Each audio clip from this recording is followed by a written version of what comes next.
And joining us now is a great friend of the show, Alex Stein.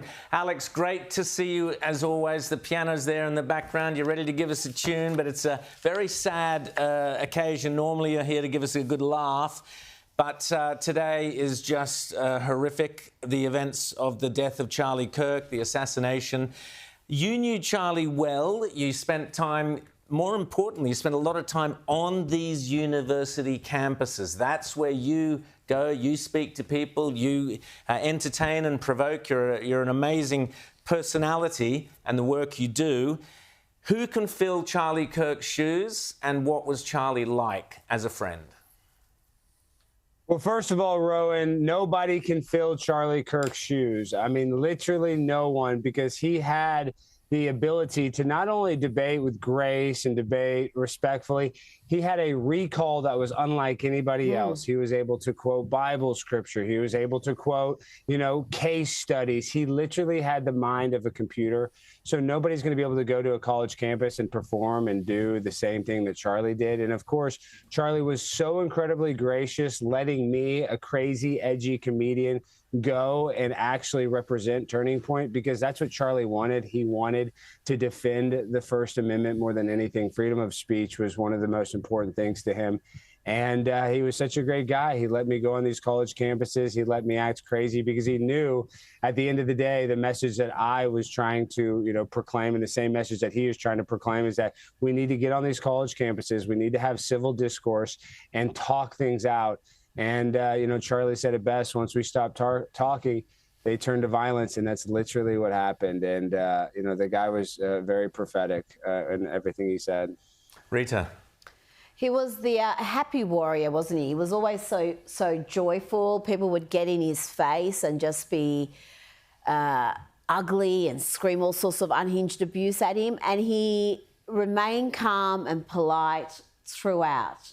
Tell me about that, because that, again, is a rare quality, to have someone be vile to you in your face and you don't retaliate. You dismantle their arguments instead of attacking them. Well, Rita, I mean, you said it best. All of you guys have known me for years now. It's crazy how time flies. And you guys have seen my videos when I go on these college campuses. I provoke them. I get in their face, Yeah. And sadly, if you heard that Alex Stein got shot, people would say, you know what? He had it coming. And I hate that that's the reality, but Charlie never had it coming. Charlie literally never showed anybody one modicum of disrespect, even the people that he disagreed with.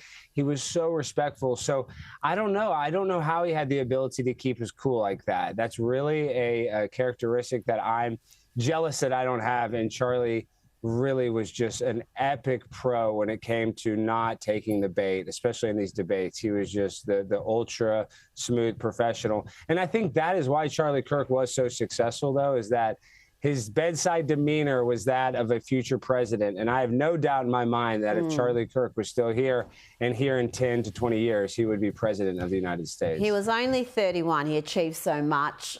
I'm 100% with you. I think he would have been president one day. I think it was almost certain. But let's just look at the contrasting styles. Let's have a look at you with Charlie Kirk on a university campus, and here you challenge him about deporting your housemate, I think. Would you want to kick out my housekeeper? Because we need to protect all big booty Latinas. If you're a 9, you are fine. You get to stay. If you're an 8, we can have an immigration debate. If you're a 6, you can kick bricks. But Charlie, let's protect my housekeeper. Why does Juanita have to go, Charlie? You said she's illegal, right? She's illegal, yes. Oh, illegal. Okay. Illegal. Oh, yeah, she's very illegal. No papers. I'm sorry. They all got to go. Brilliant. You see, Charlie, Alex, you still got a laugh in there, which is fantastic. James. But, seriously, though, on this sort of broader question, though, where does the whole, not just the Charlie Kirk movement go, but also in terms of going to campuses and so on? I mean, does the whole complexion of doing what people do, whether it's what Charlie Kirk did or what you do, or conservative speakers in general, is there going to be some reticence now? Is this going to achieve some sort of goal of shutting conservatives out of campuses, with basically, the left saying, look, we can't have you on our campus because it's not safe because we might do something? James, you're exactly right. And before Charlie, Ben Shapiro became very well known from going on campuses. Steven Crowder, a lot of other people have had these campus debates. Just Charlie Kirk was the best at it. He had basically mastered it. So you're exactly right. These campuses, I had over 12 schools scheduled, and what they're going to say is they're probably going to say that there is now a safety concern and make us go inside of a classroom. And the problem is, though, James, is the open air debate was the best structure because it allowed people that weren't even interested, didn't even know Charlie or me or on campus, and it encourages them and invites them to get engaged with the debate. And once you're in a classroom locked off from the rest of the university, it just doesn't have the same effect. It doesn't have the town hall, public, it just separates it. So I really hope that they don't shut it down. But I mean, just on this whole sort of idea of why he was targeted, it's all pretty clear. It's really gelling why this all happened. We suspected from the start. But this notion now that conservatives are shut down, that they're shut off from the broader debate of ideas. Was he targeted, do you think, because he was so successful at these town halls? Was it his success at shifting? We saw the charts of, young male voters in particular shifting, turning red, turning towards Trump over the last 2-3 years even. Was he a victim of his own success? 1000% Charlie was a victim of his success because Charlie had become a supernova juggernaut that could not be stopped.